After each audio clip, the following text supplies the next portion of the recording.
Hi, everyone. Welcome back to the Baker Take. I am Presley, and this is my mom, Becky.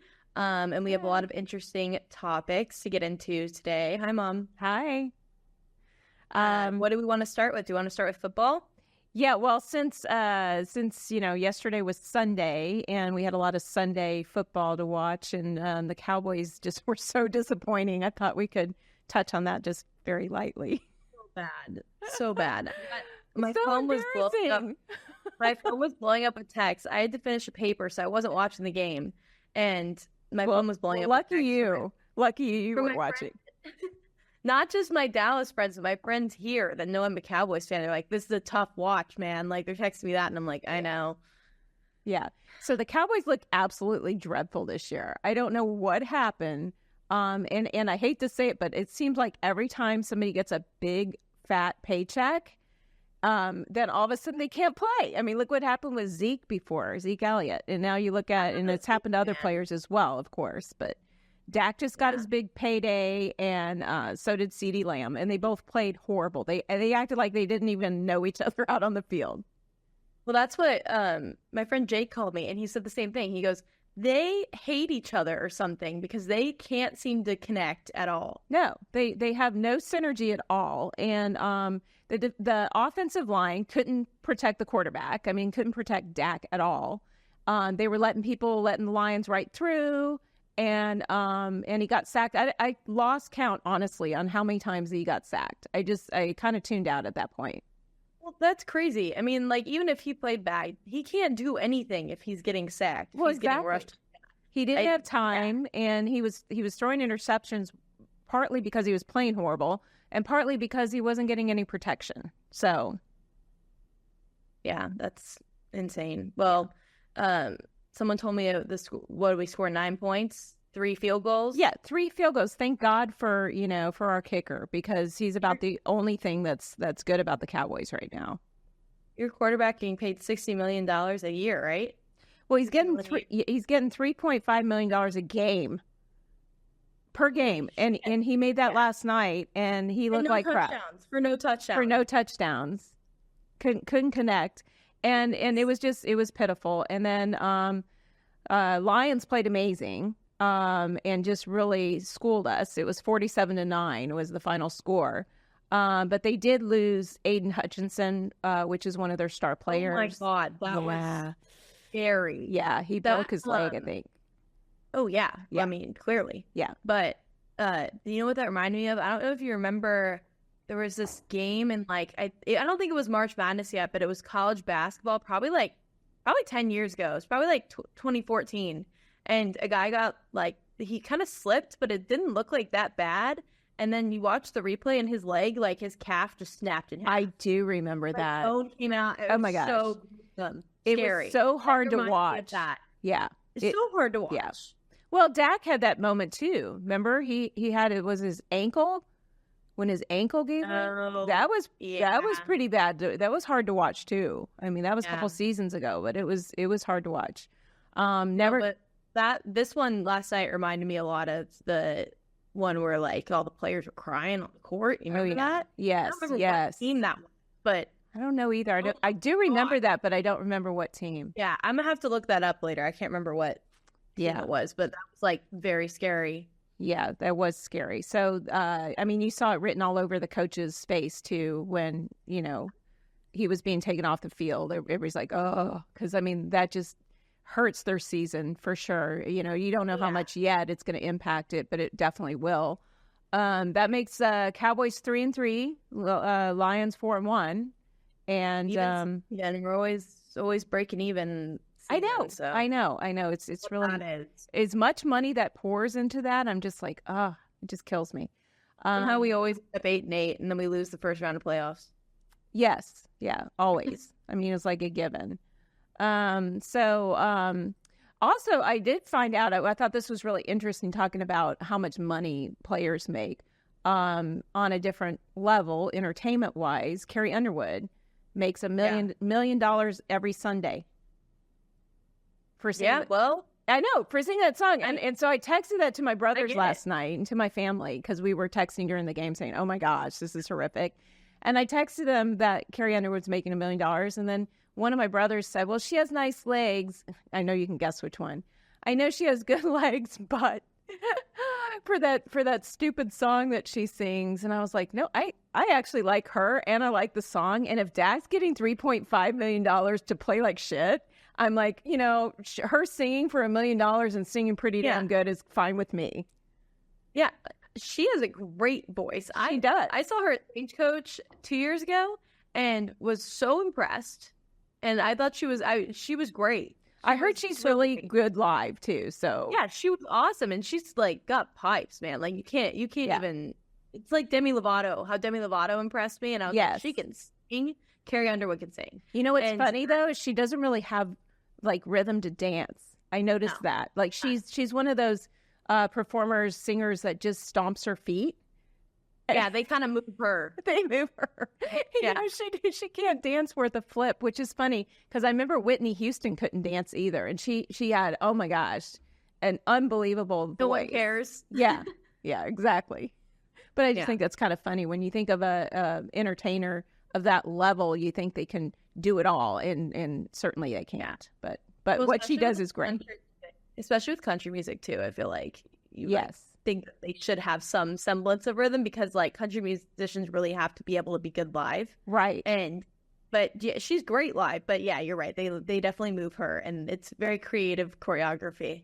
Well, and then sometimes you have a performer that you don't think of as being a total performer, and then they can like play every instrument. Like Hank Williams Jr.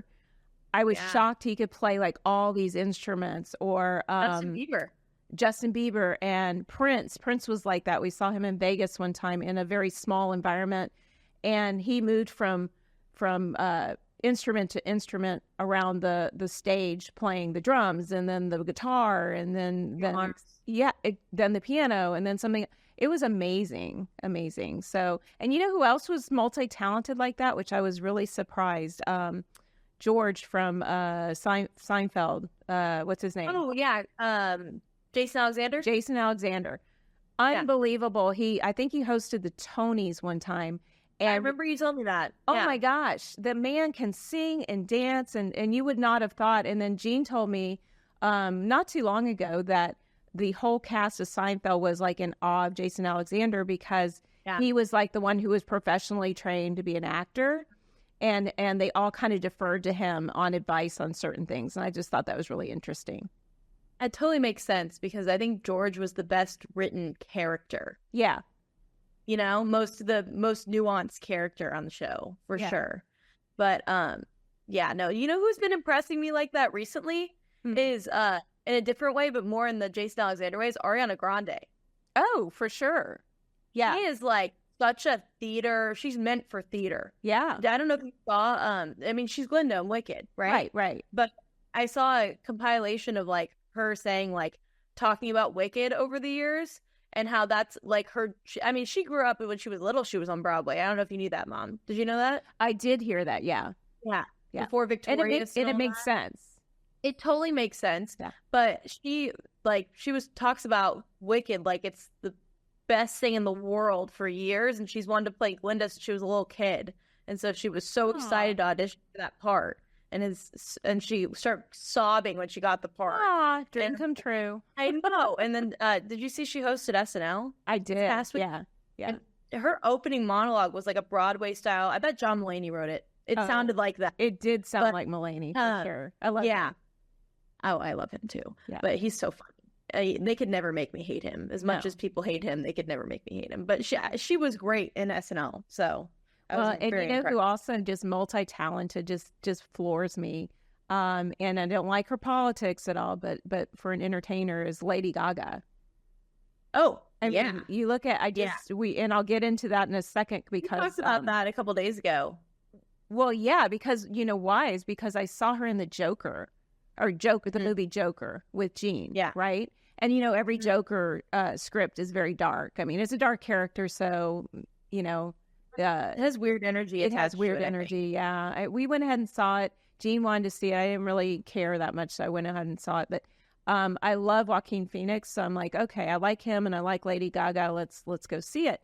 But I was really shocked that most of it was a musical. And know that. They didn't advertise it like that. It was like La La Land, where you get there and you're like surprised. Yeah, What's that's happening? that's exactly it. So we were like, okay, there was like one or two songs, but then like every other, scene, there was like this long song between either the two characters, which Lady Gaga plays like his girlfriend, and she's kind of more like a fan that kind of connects with Harley him. Quinn, yeah? Huh? Is she Harley Quinn? No, I don't. That was what I caught on, but that I haven't looked into it. So, but it was real. It was entertaining. I got to say, it was entertaining. It didn't have, and I won't spoil it for those who are going to see it, but it didn't have the ending I think it should have had. So just keep that in mind if you see it. And you'll probably agree, Press, when you see it, because it was very entertaining and the music was interesting and Lady Gaga's character was interesting and all that. They made him look dreadfully skinny, but I think that was also probably digitally enhanced, no doubt, because I was like, oh, look at his back. But anyway, so that was one show that we saw. And then we saw the Saturday night movie the other night. I was supposed to see that with my friend Emma, but we didn't get a chance to this weekend. I got too busy. But and I really want to see that one. So that was good too, and that was entertaining as well. Neither one of them were like wow movies, but for those who grew up watching Saturday Night Live, the movie Saturday Night, which depicts like the show's beginning, and so Lauren Michaels and the beginning cast of that, and so you got Belushi and you got Dan Aykroyd and you got Gilda Radner and et cetera, et cetera. And all the characters, if you did grow up watching it, it's very entertaining. I thought all the performers did an excellent job in capturing the different personalities and quirkiness of the different characters that started the show. So that was really good. And I liked how they filmed it. They filmed it like you were the camera. So you were the person walking through the hustle and bustle of the show, being live and trying to get it on air and all the things that go wrong. And so that was good. And then they had like no beginning to the movie, but then they ended it with the beginning of Saturday Night Live, which is introducing the show. Yeah, so it was kind of cool.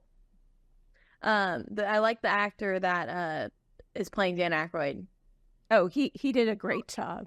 Dylan O'Brien, he's really good looking guy. He's been in a bunch of stuff. Like he's probably a couple 5 years older than me, maybe. So he's been in a lot of stuff that I watched when I was younger and stuff. And everybody. So there's this one scene which was based on a skit that Aykroyd did years ago, where he's got on short shorts, like jean shorts that are super short. And he's got like this shirt that's kind of sleeveless or kind of rolled up on the sleeves, and he's walking in front of construction workers that are female, and they're catcalling to him and stuff. And it's so funny. And him bending over, I mean, I almost fell out of my seat. It was so damn funny. So that was good. They don't write SNL skits like that anymore. No, but I did. The one I saw with Ariana this weekend, though, Tori sent it to me. It was so funny. I didn't watch the whole thing, so I have to go. I haven't recorded, so I'll watch it. Or watch it when you get. We'll watch it when you get here, because I haven't watched the whole thing either. Yeah. But it was a scene about bridesmaids, and they were like doing a song as the speech, and they all sing really bad, and it's funny to hear Ariana Grande sing terribly, but they're basically talking about the bachelorette party and how like the bride like hooked up with this guy named Domingo, and then the groom's going, "Who's Domingo?" And it's so funny. It was one of the best ones I've seen in a long time, actually. So are you and the girls gonna sing to Tori? No. Come on. Definitely not. Definitely not. No. Maybe at the bachelorette party, not at the wedding. You have to record it. I would love that. I'm gonna have strict troop rules at the wedding. I already know. They're gonna.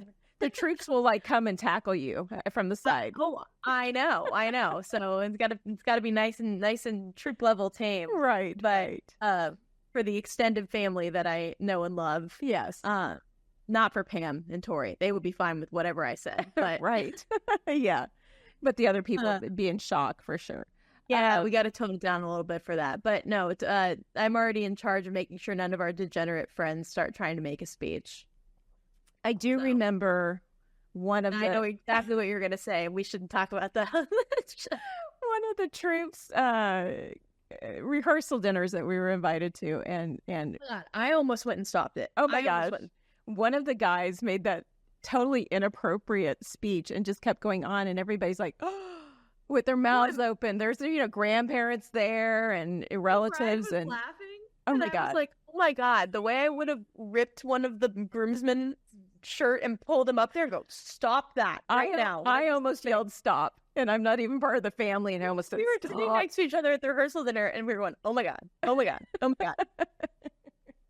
We're texting, oh my God, in all caps. Oh my gosh, so funny. So any other shows that we want to? Oh, let's just talk about the Menendez Brothers stuff that's going on Netflix. So there's 2 things on Netflix right now, which are weird that they have watched. Sorry, go ahead. They have Monsters, right? Yes. And then they also have the Menendez Brothers, which is a documentary on Netflix, both of them at the same time. Yeah. So I haven't watched a documentary, so I haven't gotten into that side of it yet. I've heard that the show Monsters isn't entirely accurate, which of course it's like a dramatization kind of. Right. It reminds me of I don't think it's the same series, but it reminds me of the O.J. Simpson thing. Totally. You remember that? Totally. Yeah, that was great too, with Sarah Paulson and Cuba Gooding Jr. But yeah, no, I thought Monsters was great. Have you finished it yet? No, I'm on. So last night I was on. It was like midnight, and I was on episode 7. I just finished episode 7, and I think there's only 9. So only 9. Yeah. So was episode 7 the one with one take? Yes. Oh my! That was a hard watch, and it was an impressive as hell scene. Yeah. Didn't you think so? Yes. Yeah. So for those who haven't seen it, it's depicting the 1989 murders, and I lived through it, so I remember this whole story. But the Menendez brothers, Eric and Lyle, and they basically executed their parents. They were Beverly Hills spoiled, wealthy kids, but also the show depicts the parents as just being horrible individuals who, I guess, they were also accused of abusing their kids on multiple levels. I mean, it wasn't just one type of abuse. And that's hard to watch, too. I mean, the murder scene at the very first episode is horrific and hard to watch. It's so hard to watch that you think that there could be no possible, like, rationale for acting that way. Right. And then they start building this picture of these parents and how horrible they treated them. Oh, my God. Like, the sexual abuse and mental abuse. Like, it still doesn't justify it, but you understand it more. You know? Definitely. I mean, nothing justifies it, of course. No. But I mean, and they were old enough, I think, weren't they at the time? How old were they at the time? I don't remember. I think Eric was like 17 and Lyle was in college. Yeah. So I mean, to me, they were old enough to leave. Yeah, I don't know. I need to watch the documentary first before I start speculating on that, because I don't know what was accurate. Fully accurate in that. But what I will say is that they do a good job of, even through to the end. So once you get to the end, you need to call me, because they do a good job of, like, you going, oh my God, no, I totally believe everything the brothers are saying. I believe them. And then something happens or one of them says something and you go, wait.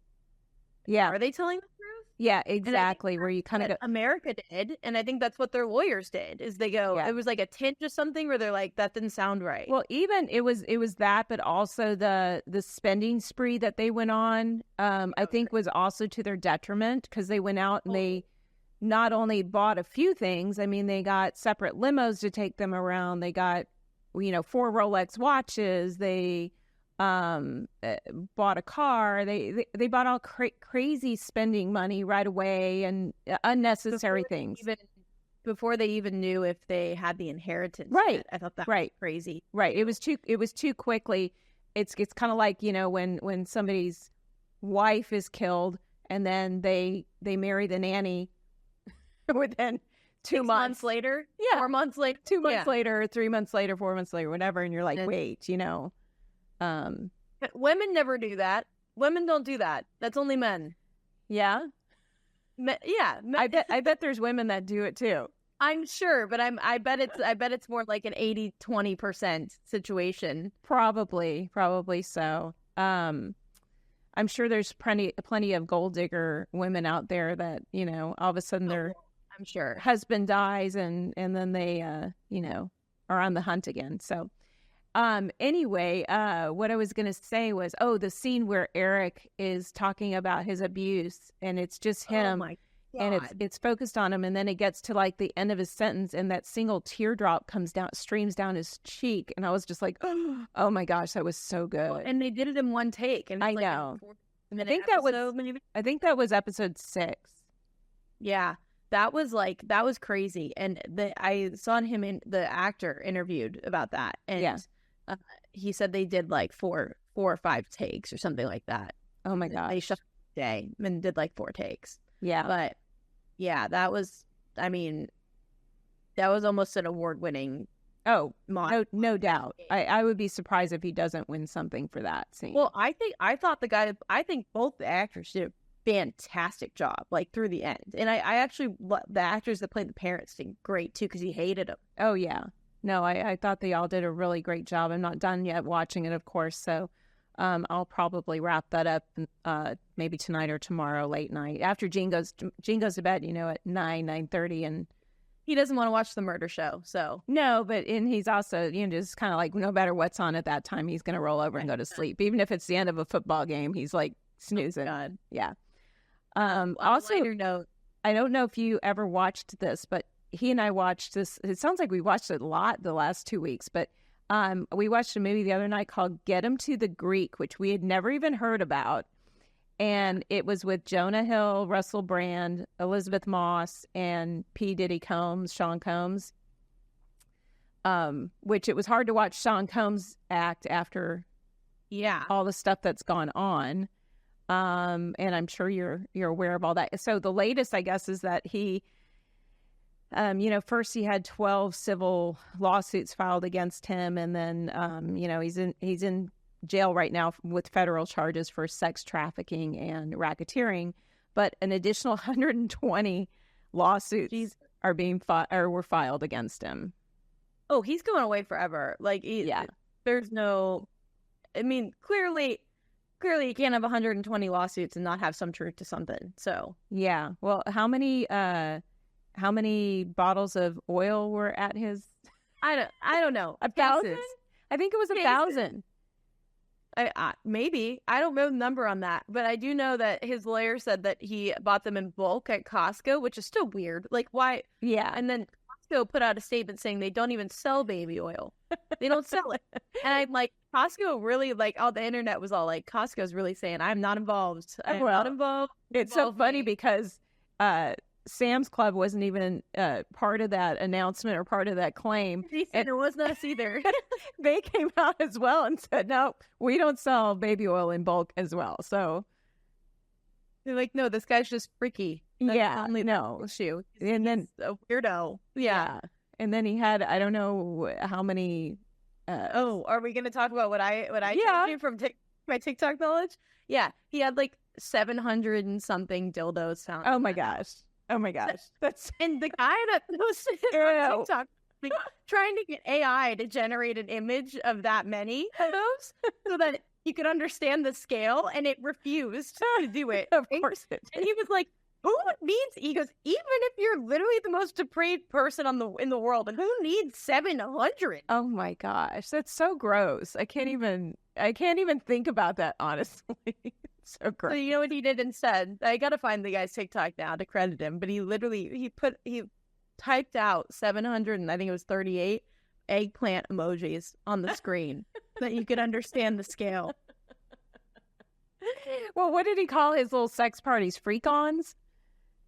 I don't know. It's something like that. It was so disgusting. I mean, what a gross individual. Like, the lore behind that, right, is that like him and Jay-Z were like this, right? Yeah. And that Jay-Z's next. Like, he's just as bad. Oh. Yeah. And so that's why, now this is like deep TikTok, like, conspiracy, but everything I see also connects to Beyonce. Not like necessarily everything from P. Diddy, but like how like, you know how every artist like thanks Beyonce and stuff on stage? They're saying that there's like, it's kind of like the Illuminati thing. You know what I'm talking about? Yeah. Okay. Where so they're saying that like there's this like underground situation where like you have to thank Beyonce, you know? Well, I'm sure that and I could see some truth to that. Yeah. I'm sure too that the list, just like the Epstein thing, scandal, is deep. And yeah, and I mean, look what happened to him, and he did not kill himself. I mean, that would be absurd to think that actually happened, and that the camera was actually off at that particular cell, and he was supposed to be under watch anyway, and for suicide. Okay. Yeah, crazy. Well, even the Emmy report is inconsistent with suicide. It's exactly, and you know that's when you have that many high-level people involved in a scandal, you know, the person that knows the information just suddenly disappears or suddenly, you know, dies, and it's always suspicious. Say the Clintons, right, that took him out, and I'm like, I go, it could have been any of those people on that list. They're all powerful enough to make that happen. I don't know. A lot of people associated with the Clintons seem to disappear, so... Well, Monica Lewinsky's alive and well and making jokes on the internet, so... True. That's a good point. Good point. But yeah, no. So that's that. I don't think P. Diddy will last very long. Yeah, we'll see.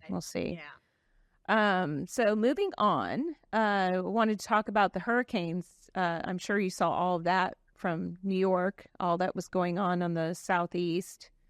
Hurricane Helene came in and was like one of the strongest storms that hit mainland, I guess, in 2 decades. Yeah. So we had relatives that wrote it out, which is crazy. But in Florida, for sure, we had some that wrote it out. And then, you know, one of my best friends, Mary Lane, is in North Carolina. And she was furious about the lack of support from agencies and stuff. There was some people on the ground. She said, I think it was Samaritan's Purse or whatever. Is that what it's called? I think that was the one that she said was on the ground. I donated to North Carolina Hurricane Relief Fund. They had a fund going for the state of North Carolina. So I donated online to that. And if you guys want to donate too, you can go on, and American Red Cross is there. And you know, the thing I always look up to is like how much percentage of every dollar goes towards helping people versus towards administration, because it's really difficult to run a nonprofit. I did that before, and it's so tricky. But apparently, the American Red Cross now donates 98 cents per dollar, which is amazing, to programs. And so, it's Salvation Army, the one you said that doesn't do that. Yeah, I think I looked up. I think they've changed somewhat over the last couple of years because of criticism. Yeah. And I think the Salvation Army was like at 80 something cents, which is still pretty good. I think it's considered successful if a nonprofit donates like at least 75 cents of every dollar. I donate every month to Tunnels to Towers, and they donate like 100%, which is amazing. That's great. Yeah. So what else was I going to tell? This was kind of interesting, though, because, you know, people were criticizing like FEMA because FEMA wasn't on the ground. And you're like, why are you not on the ground? That is your sole money. What? I can hardly hear you. What'd you say? Oh, sorry. They have no money. Well, yeah. So Mayorkas came out and said FEMA doesn't have any money. And then what's so hilarious about it is the White House says that's misinformation and lies, that FEMA was out of money. And I'm like, well, you guys are the ones that said it. Do you think that we can't hear and can't see? The guy was on camera, and he said FEMA doesn't have enough money to support the rest of the hurricane season.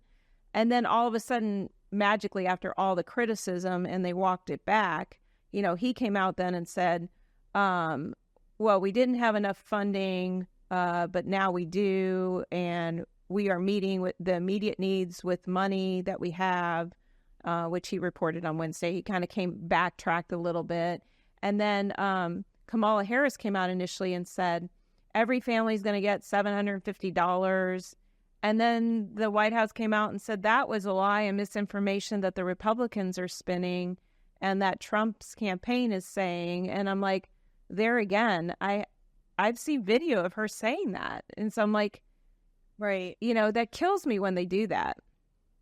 Well, and I saw the FEMA, I think it was FEMA director too, talking about how Donald Trump is spreading misinformation that they're giving money to immigrants and not to hurricane victims.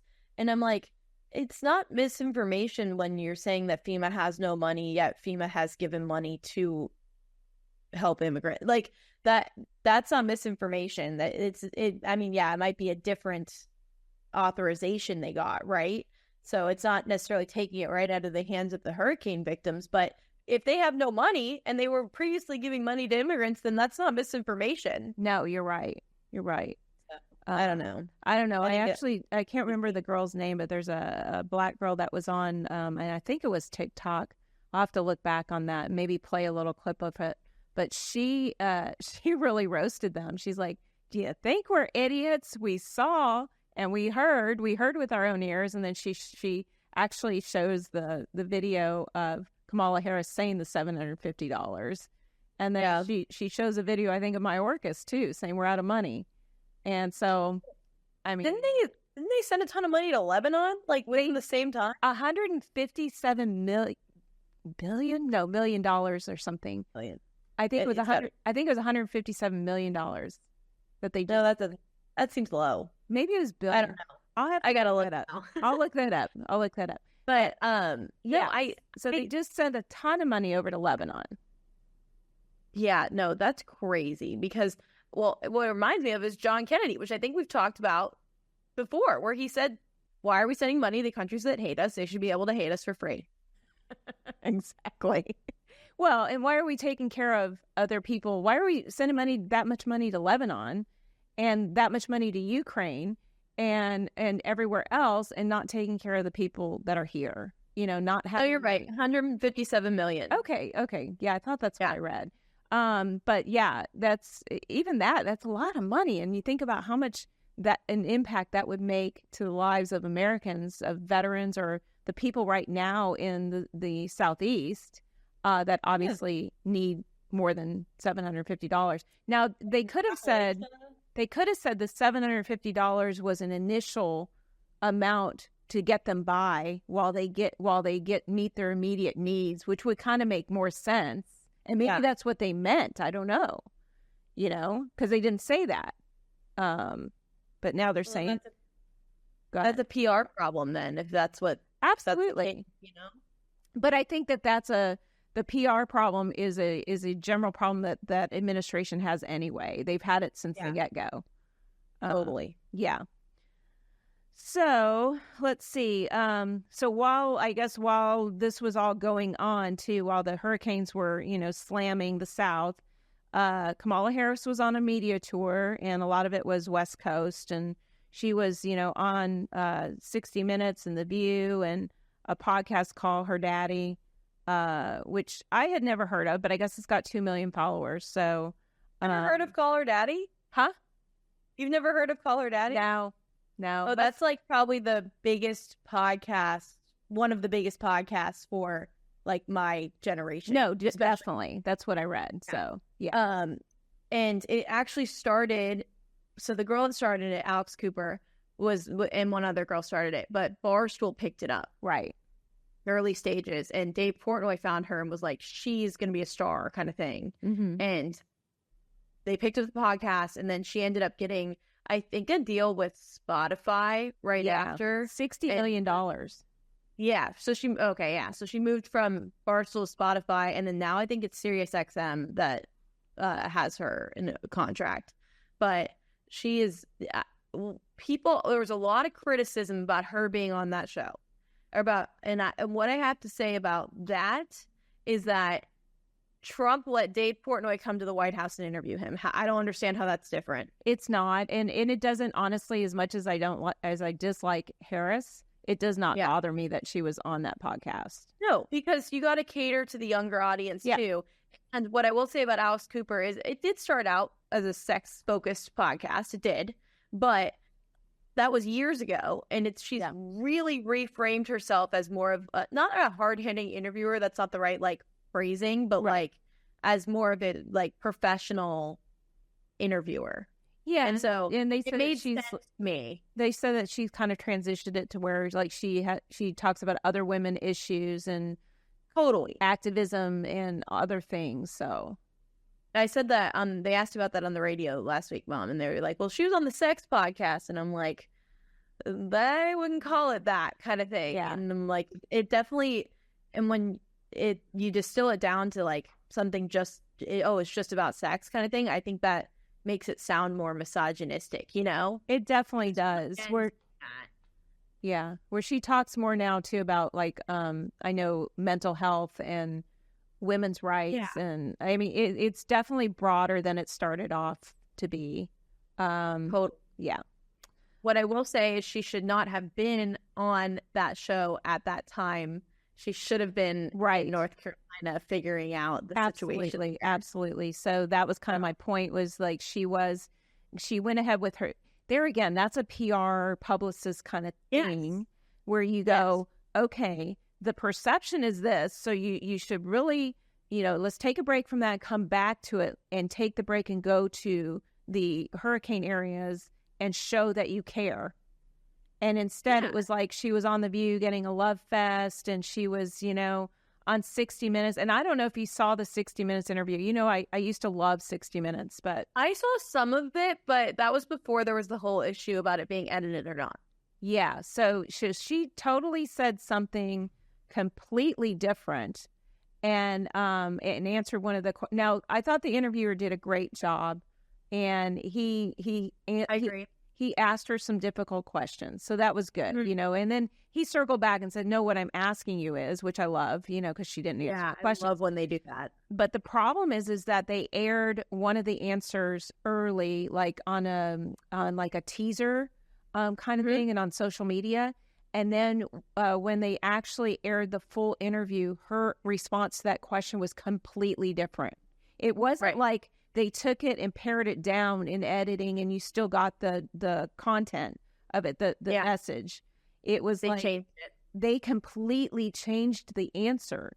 And I'm like, that is such bad journalism. And I have a journalism degree. You have a journalism degree. So, I mean, that was insulting. And what I find the most insulting about it, like to the profession of journalism, is that they won't release the full transcript of the interview. Why? Right. Yeah. Even if you're not, because why they said they edited it was for time. Right. I don't care. There's no timing issue on a transcript. Release the whole transcript. And if it were a timing issue, wouldn't they have just edited it down to where it still had made sense? And yes. Yeah. Yeah. And instead, because she kind of rambles, so I get that. Yeah. Yeah. But no, the answer was completely different. And that's where she, 60 Minutes, shame on them for that.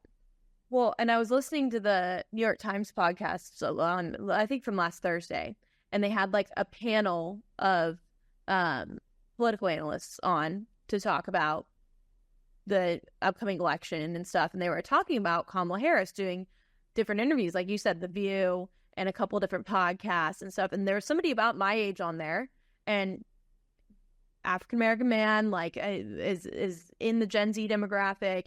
And he had a similar take to what I think, which is that she needs to do those interviews for sure. But what she also needs to do is answer policy questions from hard-hitting interviewers. And she's not doing that side of it.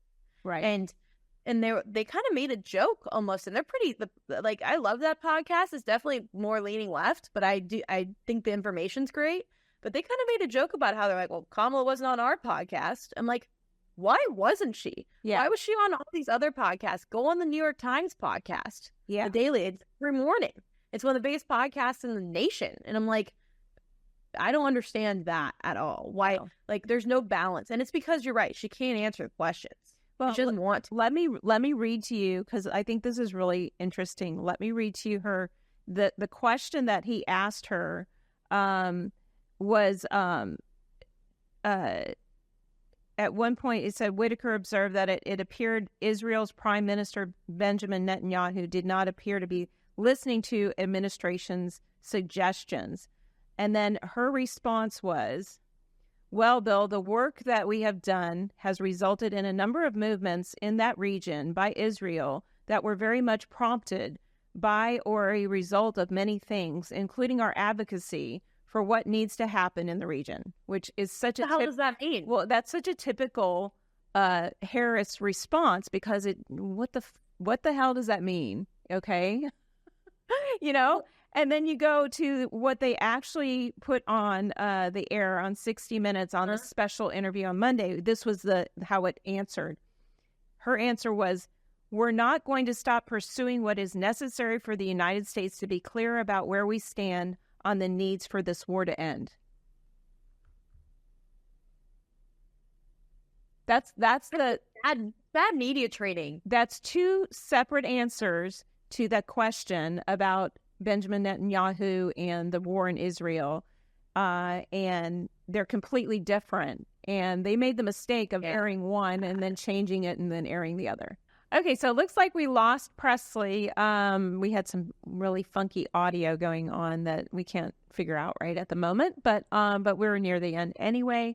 We were just basically going to touch on the fact that, she mentioned too, and I did about Kamala Harris, in the hurricane situation, just wanting to show that she cared. I guess she had some words with Ron DeSantis, who, is the governor of Florida, and he wouldn't take her call, and she got a little miffed and said he was being selfish and he should think about the people of Florida, which then he had some words back for her and basically said, well, she's been the vice president for 3.5 years and she's never once called me about a storm before, and she's irrelevant in an irrelevant situation or position at this point, and that he really didn't have time to take her call when it wasn't necessary. He did take call from Biden, though. So he, responded to the president of the United States, which is, rightfully rightfully so.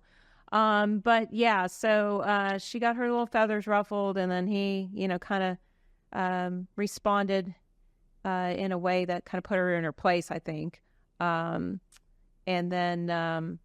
then she was, at that point too, having a beer with Stephen Colbert on late night TV. So those are probably the last two people that I would want to have a beer with, honestly, would be Kamala Harris or Stephen Colbert. I don't think he's funny at all. And she looked so awkward drinking a beer. And then it was funny. She backtracked like 24 hours later. I guess she was getting some backlash for drinking. And they said, oh, no, she doesn't drink very often, and she wouldn't drink as president of the United States. And I'm like, oh, my gosh, are you kidding me? I would have just said, hey, it was one beer. It's not a big deal. And instead it was like over-explaining and I guess drawing to the fact that neither Trump nor Biden are drinkers. So she had to explain herself a little bit, which I thought was a little ridiculous. But she was also featured on the cover of Vogue magazine, and the magazine is very, very liberal and endorsed her in July. I used to love to look at it. I don't really, there's certain magazines and publications and shows that I don't really watch or read anymore. And Vogue is one that I don't read anymore.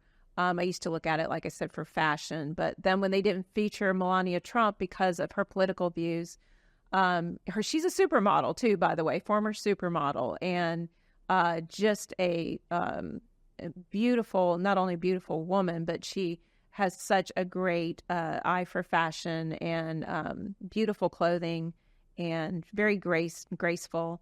Anyway, they did not feature her on, but they have shown Kamala Harris, Michelle Obama, Hillary Clinton, and Jill Biden, who is not a fashionista, on the cover of their publication.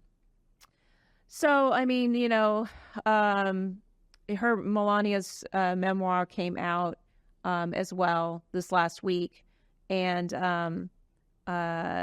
it talks about her stance as pro-choice on abortion, which God bless her. That's her opinion, and she believes in the woman's right to choose. And I think it's amazing that it was included in the book just because of Trump in his position with the Republican Party on abortion. And I don't think he's necessarily anti-abortion. He just believes that it should be the state's decision, which it now is.